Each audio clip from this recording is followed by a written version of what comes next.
Hello friends, आज हम बात करेंगे एक ऐसा युद्ध के बारे में जिसने पूरी दुनिया के लोगों का दिल दहला दिया, जिसने पूरी दुनिया में मास डिस्ट्रॉय को देखा और इतनी हानि, इतनी मृत्यु पहले कभी नहीं देखी गई। इस प्रकार का एक युद्ध के बारे में आज हम चर्चा करेंगे। जी हाँ दोस्तों, आप सही सोच रहे हैं। आज हम शुरू करने वाले हैं वर्ल्ड वॉर 1 के बारे में, जो कि शुरू हुआ था 28 जुलाई 1914 और ख़त्म हुआ 11 नवंबर 1918 को।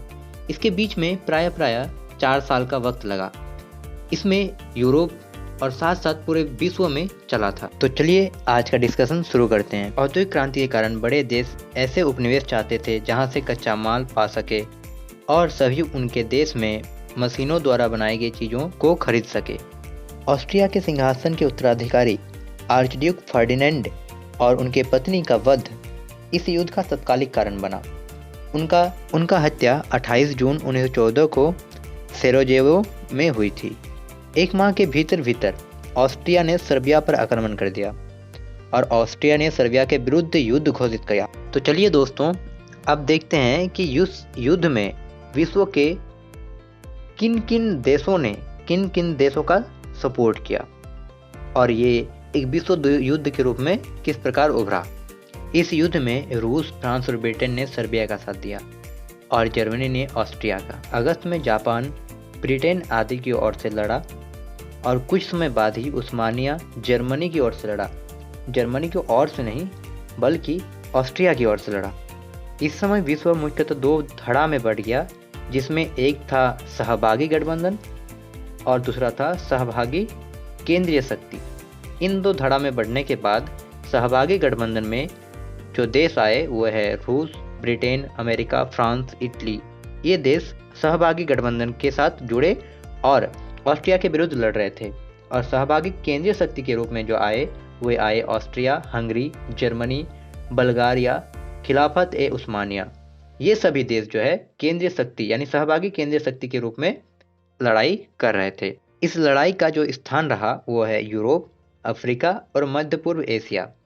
मध्य पूर्व एशिया जो है ये आंशिक रूप से चीन और प्रशांत द्वीप का जो समूह था, ये युद्ध लड़ा गया जहां पर जापान भी था। तो चलिए दोस्तों, इस युद्ध का परिणाम हम लोग देख लेते हैं। इस युद्ध में गठबंधन सेना विजयी हुई और जर्मनी, रूस, ऑटोमन, ऑस्ट्रिया, हंगरी जैसे साम्राज्य का अंत हुआ।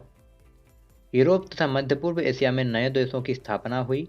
इस युद्ध के बाद दुनिया में एक मास ऑफ डिस्ट्रॉय देखा गया, जिसके बाद इस युद्ध में सबसे ज़्यादा, इससे पहले जो भी युद्ध हुए थे इसमें इतने लोग नहीं मारे गए थे, लेकिन इसमें बहुत सारे लोगों की मृत्यु हुई, बहुत सारे लोग बेघर हो गए। इस युद्ध में बहुत बड़ी एक डिस्ट्रॉय को देखा पूरे विश्व ने। चलिए दोस्तों, अब हम देख लेते हैं कि इस युद्ध में भारत का क्या पक्ष था या भारत किस तरह से लड़ रहा था, क्योंकि ये एक वैश्विक युद्ध था जिसमें पूरा विश्व के जो देश थे, अधिकतर विश्व के देश इसमें पार्टिसिपेट किए थे। इसमें भारत का क्या रोल था या भारत किस तरीके से लड़ रहा था, इसके बारे में चर्चा कर लेते हैं। आपको पता ही है कि ये युद्ध जो है 1914 में शुरू हुआ था और हमारा भारत देश 1947 में आज़ाद हुआ। इससे पहले भारत ब्रिटेन के उपनिवेश था। तो जब ये युद्ध चल रहा था तब भारत ब्रिटेन का उपनिवेश था। इस समय भारत ब्रिटेन के दुश्मन को भारत का दुश्मन ही मानती थी और भारत के जो नेता थे, जो प्रमुख नेता थे, जैसे कि जवाहरलाल नेहरू, फिर महात्मा गांधी, यानी वर्ल्ड वॉर में ब्रिटेन को सपोर्ट किया। कि ब्रिटेन ने ये बात कही थी, भारत के जो नेता थे या कांग्रेस थे उसे बात किया था कि हम वर्ल्ड वॉर के बाद सोचेंगे कि भारत को कैसे आज़ादी देना है। इसी बात को मानते हुए महात्मा गांधी और कांग्रेस ने ब्रिटेन को सपोर्ट किया और भारतीयों को प्रेरित किया विश्व युद्ध में ब्रिटेन की ओर से लड़ने के लिए। तो हम भारत का सियासी स्टैंड देख सकते हैं कि भारत जो है वर्ल्ड वॉर में, भारत ऐसे सीधी तौर पर तो नहीं लड़ा, पर ब्रिटेन के साथ भारत ने भी इस युद्ध में अपना पार्टिसिपेट किया।